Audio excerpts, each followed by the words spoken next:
Je ne violerai point mon alliance et je ne changerai pas ce qui est sorti de mes lèvres. Psaume 89, 35. Il y a cette couleur dans l'arc-en-ciel répondant aux 7 alliances. Dieu fit alliance avec Adam, Genèse 3, 15. Dieu fit alliance avec Noé, Genèse 9 à 11. Dieu contracta la 3e alliance avec Abraham, une alliance éternelle, Genèse 17, 19. Dieu fit alliance avec Moïse, Exode 34, 27. Dieu fit la 5e alliance avec David, 2 Samuel 7, 12, 13. Dieu fit alliance avec le Seigneur Jésus-Christ, Psaume 2, 7, 8. Dieu fait alliance avec le croyant, Hébreux 10, 12 à 17. Apocalypse 21, 7 promet que le vainqueur héritera toutes choses. Les chapitres 4 et 5 révèlent la gloire du Seigneur Jésus-Christ dans l'Église céleste, quand l'Église sera parvenue à la perfection. Il y avait un arc-en-ciel autour du trône. Les 7 esprits de Dieu parlent de la plénitude du Saint-Esprit. Apocalypse 4, 5. Les 4 êtres parlent de 4 grandes vertus du Seigneur Jésus-Christ que nous partageons lorsque nous venons sous son gouvernement.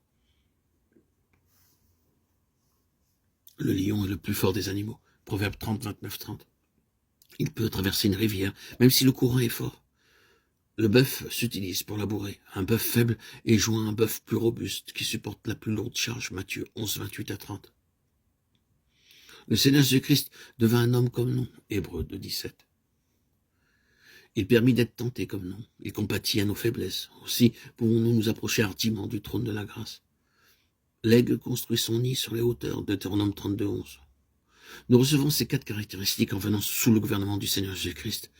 Les vieillards représentent les vainqueurs, pleins d'adoration, Apocalypse 4, 10, 11. La principale caractéristique d'un vainqueur, c'est qu'il est rempli d'adoration. S'il n'y a pas d'adoration, il y a peu de croissance. Nous pouvons avoir un bon enseignement, mais s'il n'y a pas d'adoration, il n'y a pas de croissance. Et je vis au milieu du trône et des 4 êtres vivants, au milieu des vieillards, un agneau qui était là comme immolé. Il avait 7 cornes et 7 yeux, qui sont les 7 esprits de Dieu envoyés par toute la terre. Apocalypse 5, 6. Il y avait au milieu du trône un agneau qui était là comme immolé. Aucun commentaire ne peut ouvrir le livre, seul l'agneau immolé le peut.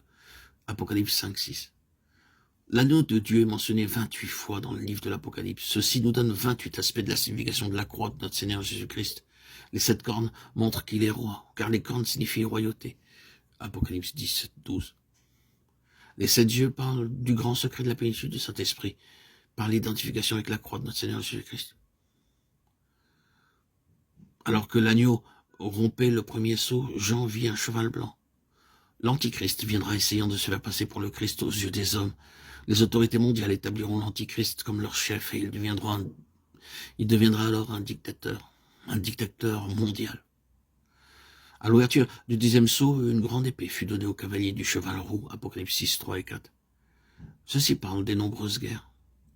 Le 3e sceau révèle un cheval noir, prédisant une grande famine dans plusieurs parties du monde, versets 5 et 6.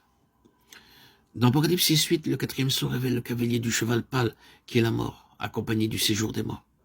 Jean vit à l'ouverture du 5e sceau dans Apocalypse 6, 9, 11 que beaucoup de fidèles seront tués. Il y aura une persécution mondiale dans toute la période de la tribulation. Apocalypse 6, 11. À l'ouverture du 6e sceau, Apocalypse 6, 12 à 17, le soleil s'obscurcit, la lune devint comme du sang, et les étoiles tombèrent sur la terre. Comparez Matthieu 24, 29.